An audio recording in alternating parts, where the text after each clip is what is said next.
Little people already know. Young people already know. All right, you know what? Check this out. We can do an experiment. We can go back to where you were 9, 10 years old. Because to go back when you're 9 and 10 years old, that's letting you know when you knew what was true for you.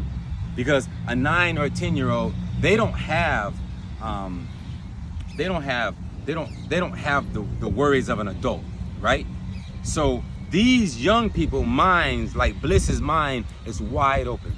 Everything is a possibility for her. So she's like, I don't have a question, because in my mind, everything is possible from where I'm at.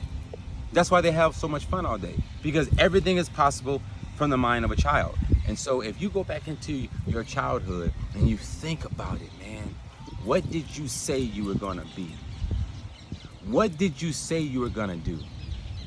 And see how close to that right now you are. Because before you got on to all the bills and all the problems of getting a job and paying these bills and taking care of family and doing all these things that adults do, we used to dream. And a child can dream, man, and they used to dream about shit. I used to dream about shit all the time, all kinds of things. Ask a kid what they can do. What did I want to do? If I go back, say, I hear you. I heard you. What did I want to be? Honestly, I wanted to be a wise man. See, I'm from the South, so we had a lot of stories about Jesus and the disciples and Moses and Abraham. And I'm like, I want to be one of these guys. Before I knew anything about anything, I wanted to be a wise man. I wanted to be somebody that can bring an explanation like Jesus did. Jesus used to be a dude that always had a kind word and an understanding. So when I was a kid, I used to ask my pops, because my pops used to read Proverbs all the time. And so he had me into Proverbs. And I used to ask him, man, how come it's so hard to be Jesus? What is so difficult about walking around helping people and looking out for people? What's so difficult about that? He kind of started laughing, he kind of chuckled. Now my pops was in the military, so you already know he was in Vietnam, so he done put some bodies in the ground.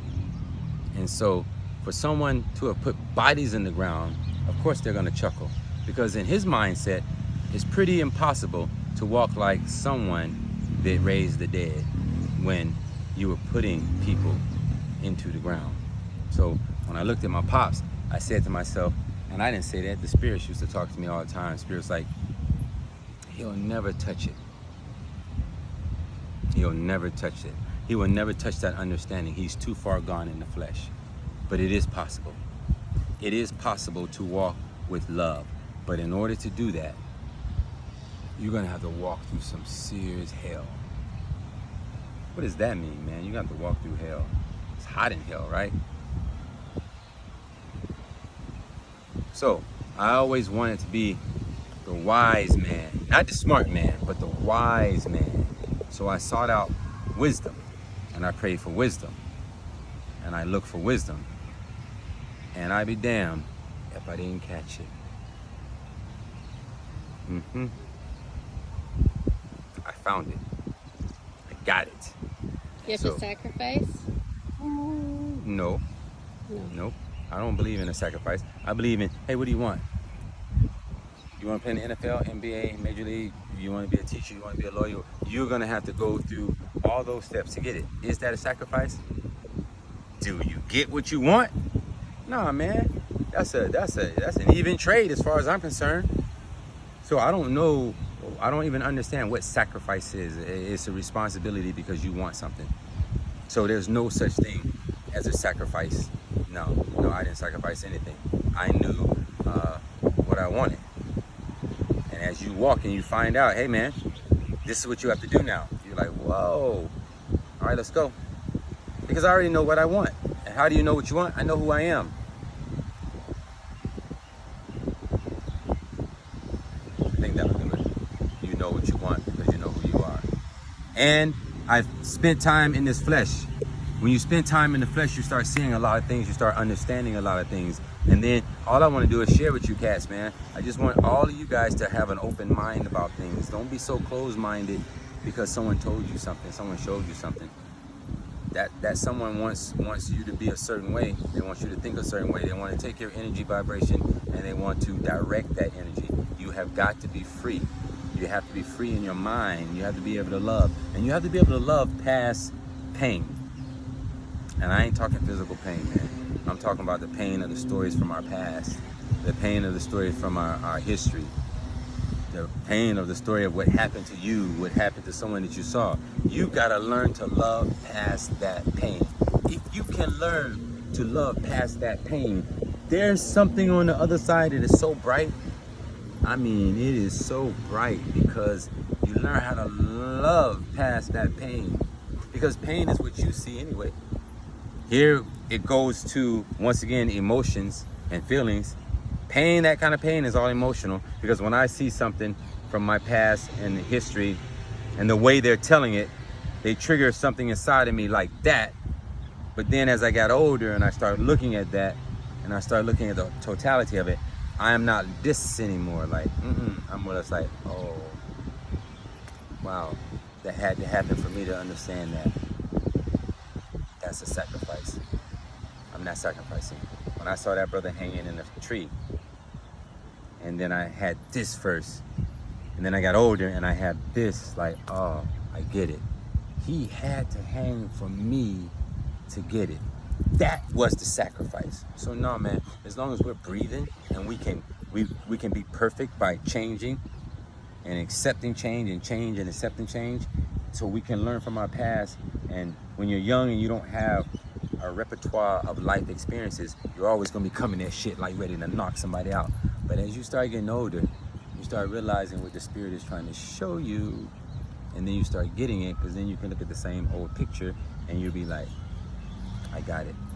And it's a shame that this brother had to be hanging for me to get that open heart, so I can love past my pain for the person that put him up in that tree. That's what I'm talking about, man. Loving past the pain of someone, the person that put him up in that tree. I gotta learn to love past the pain of him hanging to the person the person that beat him to put him up there. That's what I'm talking about. And it takes a minute, because no one's teaching us that. But I'm telling you, I found that. This is what I'm gonna show you guys. And the things I'm gonna show you, you can practice this thing so you can take a shortcut. It's gonna hurt. It's gonna be very painful, because you gotta learn how to love past pain. I ain't talking about loving past someone hurting you. I'm not talking about loving past someone beating your ass. I ain't talking about somebody, no. I'm not talking about that, because then you start excusing shit. And I'm not telling you to excuse nothing. Somebody put their hands on you, you put hands back. If somebody come within your 3 feet range or your 6 feet, the 6 feet is you add my foot to that, my leg. That's 3 and 6 feet. Anybody come within 3 and 6 feet and they're very disrespectful, you break them off something. You give them the business. You give them. I'm not an advocate for turning the other cheek and getting your ass beat. I'm not an advocate for that. No.